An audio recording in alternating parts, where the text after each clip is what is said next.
This is a special video on Andres Bonifacio, the father of Philippine Revolution.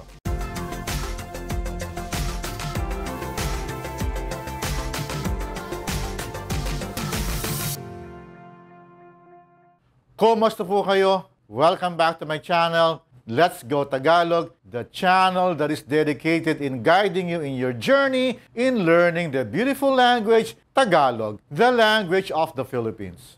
This week, on November 30th, the Philippines is celebrating Bonifacio Day in honor of the country's greatest and most tragic hero, Andres Bonifacio, the instigator of the revolution against Spain in 1896. If you are Filipino, you would know who Andres Bonifacio is.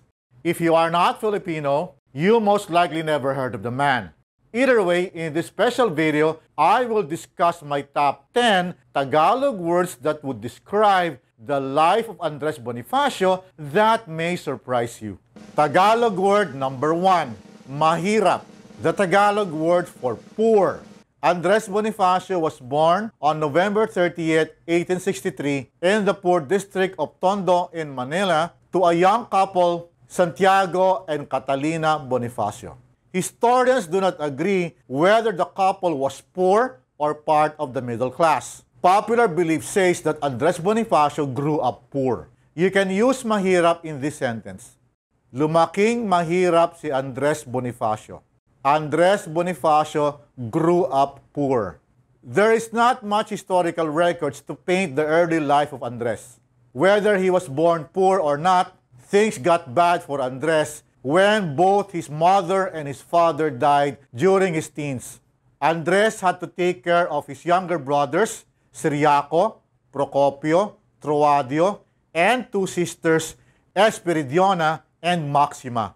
To support his siblings, he made and sold pamaypay and baston and drew posters. Tagalog word number 2, trabajo. From the Spanish, trabajo, meaning work or job. In his early teens, Andres worked first as a clerk messenger, then later as a sales agent at a British firm, J.M. Fleming and Company. Later, he moved to a German company, Fressel and Company, where he worked as a warehouse supervisor, or colloquially known as bodeguero. Let us use trabajo in a sentence. Nagtrabaho bilang bodeguero si Andres. Andres worked as a warehouse supervisor. Andres was working as a bodeguero when the revolution against Spain broke out in 1896. Tagalog word number 3, balo, a unisex word that means widow or widower. Andres, in his early manhood, fell in love with the neighbor, Monica, whom he married. Later, Monica contracted leprosy and died. Andres became a balo or a widower. Naging balo si Andres. Andres became a widower. In 1892, Andres met an 18-year-old lass, Gregoria de Jesus, and he fell in love with her and married her in 1893. Tagalog word number 4, basa, the root word that means read. Andres never finished school, but he taught himself very well. Interestingly, he spoke better Spanish than Tagalog. Good enough to read the Spanish translations of books on the French Revolution, Victor Hugo's Les Miserables, Eugene Sue's The Wandering Jew, The Lives of the Presidents of the United States by John Stevens Abbott, Jose Rizal's Noli Me Tangere and El Filibusterismo, and books by Alexander Dumas. Mahilig magbasa si Andres. Andres loves to read. The books that Andres read would influence his desire to liberate his countrymen from the clutches and cruelty of the Spanish authorities. Tagalog word number 5, itatag, a verb that means to establish or to organize. On July 7, 1892, Manila woke up to the news that Filipino patriot Jose Rizal was being deported to the island of Mindanao on exile. That evening, Andres, together with other patriots, decided to establish a secret society, signing their membership with their blood. The secret society is known as the KKK. Not that KKK. The KKK stands for Kataas-taasan, Kagalang-galangang Katipunan ng Mga Anak ng Bayan, which is quite a mouthful. That's why it's just called Katipunan for short. I talked about this in episode 16. You might want to check that out. I am providing the link in the description down below. You can use itatag in the past tense like, itinatag ni Andres Bonifacio ang Katipunan. Andres Bonifacio established the Katipunan. The Katipunan would grow in membership and had branches in various locations around the country. It would be the nucleus of the armed resistance against Spain in 1896. Tagalog word number 6, pinuno, meaning leader. Andres was not the first leader of the Katipunan. There were 2 others before him, but he had to fire them for underperforming. He took on the title of Supremo or Supreme Leader. Si Andres ay ang pinuno ng Katipunan. Andres is the leader of the Katipunan. In August of 1896, the Katipunan was discovered by the Spanish, which reacted with brutal punitive actions against the native population. What followed was a tidal wave of rebellion in various locations in Manila and various provinces around Manila. Unfortunately for Andres, he was not a military leader. His untrained and ill-equipped forces would suffer several defeats against the Spanish. In contrast, the Katipunan branch in the province of Cavite, south of Manila, was more successful, led by Emilio Aguinaldo. This contrast in leadership would come to a head in the coming months during the crucial part of the revolution. Tagalog word number 7, kahihiyan, humiliation or shame. In 1897, the revolution was going bad for the Katipunan, losing territory after territory against the Spanish army. This is made worse by factionalism between 2 major rebel groups. The Magdiwang faction, led by Mariano Alvarez, the uncle of Gregoria, the wife of Andres, and the Magdalo faction, led by Baldomero Aguinaldo, the cousin of Emilio Aguinaldo. On March 22, 1897, during the Tejeros Convention, in an attempt to unify the factions, Andres acceded to the push by the Magdalos to form a revolutionary government to replace the Katipunan. Andres lost the presidency to Emilio Aguinaldo, who wasn't even present during the election because he was in the middle of a battle. Andres eventually was elected Secretary of the Interior until someone insulted him for being not qualified. Kahihiyan ang ibinato kay Andres. Humiliation was thrown at Andres. Insults were thrown, tempers flared, and a revolver was drawn with someone almost being shot. Enraged, Andres declared the election null and void. Things are going to turn worse for Andres. Tagalog word number 8, paglilitis, trial.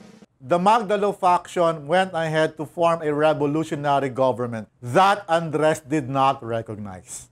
The 2 factions continued to operate independently. On April 27, 1897, the revolutionary government arrested Andres Bonifacio, his brother Procopio, and his wife Gregoria. His other brother Ciriaco was shot and killed in the process. Andres and Procopio were tried under a military tribunal amidst the cannon shots and fired by the advancing Spanish forces. Ang paglilitis ni Andres ay isang kawalang katarungan. The trial of Andres was an injustice. Side note, this photo was taken during the staging of the play Ang Paglilitis, the trial. When I was in college, that's me in my role as General Mariano Noriel, the head of the Council of War. Yes, once upon a time, I was a theater actor. That's my buddy June, who played Procopio. June now resides in Berlin, Germany.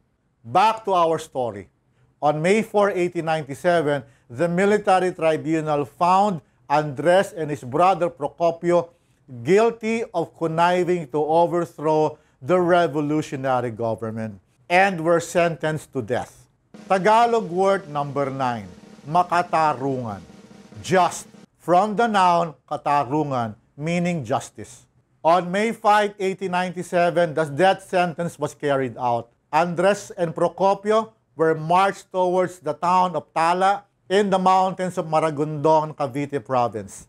An officer, Major Lazaro Macapagal, was given a sealed instruction and was ordered to escort the brothers under armed guards. While resting along the way, Major Macapagal opened and read the instructions and was shocked to discover his mission. He was to execute the brothers. Without any choice, the officer carried out the execution.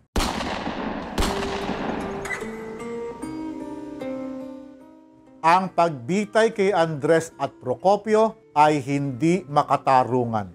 The execution of Andres and Procopio is not just. Historians point out that the trial and execution of Andres and his brother was unjust, motivated by the desire of the middle class to wrest the revolution away from the lower class. What followed was the demoralization of the fighting men of the revolution. Tagalog word number 10, bayani or hero. Without Andres, Emilio Aguinaldo would become the undisputed leader of the revolution that would drag on until the intervention of the United States in 1898. What would follow was the ceding of the Philippines by Spain to the United States under the Treaty of Paris, then the Philippine-American War from 1899 to 1902, and ultimately the American occupation of the Philippines for half a century. Si Andres Bonifacio ay isang bayani. Andres Bonifacio is a hero. In 1921, during the period in Philippine history known as the Insular Government period, the Philippine Assembly declared November 30 as a special holiday to commemorate the birthday of Andres Bonifacio, thus giving the Philippines a reason to remember the sacrifices and the sad life of a tragic hero, Andres Bonifacio. Footnote: in 1918, a search for the remains of Andres Bonifacio was undertaken. Several bones were found in a sugarcane believed to be the site of the brothers' execution. The bones were placed in an urn and was deposited at the Legislative Building. Sadly, the bones were lost due to the destruction of Manila in 1945 during the battle to liberate the Philippines from Japanese occupation in World War II. Some historians, however, dispute the authenticity of the bones. With the bones lost, we will never know. In modern times, Bonifacio was the name given to the former U.S. military reservation, Fort McKinley. Becoming Fort Bonifacio, the 26 square kilometer land became the headquarters of the Philippine Army. Beginning in 1995, a large part of Fort Bonifacio was privatized to become a major real estate development called Bonifacio Global City or BGC. Today, BGC is the most modern and swankiest financial and residential districts in Metro Manila. In an ironic twist, the name of the poor bodeguero from Tondo now represents the district where Manila's rich and famous reside. That's about it for now. I hope you learned something new about the sad part of Philippine history. I will see you again soon. Maraming salamat at hanggang sa susunod.